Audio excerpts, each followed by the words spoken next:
Well, the president also predicting today that immigration will be the major issue separating the two parties in the November elections, as critics say he's using law enforcement officers for inappropriate political purposes. Well, Georgia Republican Senator David Perdue was at today's event and won the praise of President Trump. He joins us now live. Great to have you with us, Senator. Great to be here, Shannon. Okay, I want to play a little bit more of what the president had to say today. Here's a bit of what he had to say about the folks who are saying don't cooperate with federal immigration and don't, well, it's time to abolish ICE. Here's what he says. It's just a small group that gets a lot of publicity because they have no courage, they have no guts, they just have big, loud mouths, and we don't want to put up with that. And I just want you to know that you're loved. Is the president playing politics with this? I really don't think so. When you hear him talk privately, this is an impassioned president. You saw it a little bit today publicly. The message today was very clear. We have your backs. We appreciate what you do.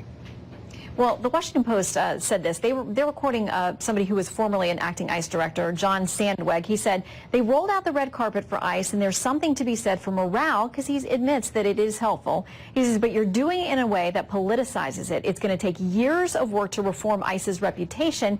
They could be tarnished forever as a tool of the far right. Well, I just don't see that. I mean, the Democrats have taken such an extreme position in this that's not in line with most Americans' viewpoint. I mean, we have a candidate for Attorney General in New York right now talking about putting suits up against ICE. And you know, when you say that, I want to go ahead and play this so people will see it for themselves. This is part of her video talking about that. As Attorney General, I will continue to speak out against ICE. I will prosecute ICE for their criminal acts. And as AG and as a candidate for AG, I feel like it's really important to speak out to abolish ICE.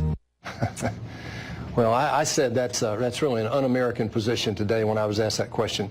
And it seems to me that, you know, what we got is somebody like that, and the people calling for the abolishment of ICE, they're more worried about the people who perpetrate the crimes against Americans than they are protecting Americans. That's potentially the top law enforcement person in New York talking about the rights of the criminal, not the rights of the victims. Well, what do you make about all these different localities where we have seen them protesting, not wanting to help ICE? These encampments, Occupy ICE, you know, setting up in places like Portland and other places where people actually were very fearful about trying to get to and from work and just do their jobs. Well, look, the president knows that sanctuary cities have to go. This is an abomination. First of all, he made a point today that we are a country of laws.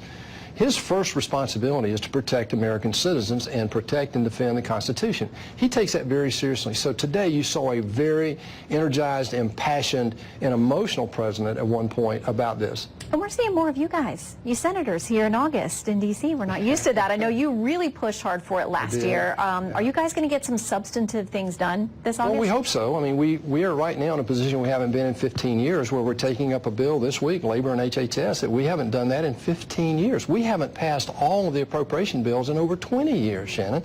So we're staying here in August trying to do two things. One is to go after the nominees. We have over 300 nominees right now waiting for confirmation.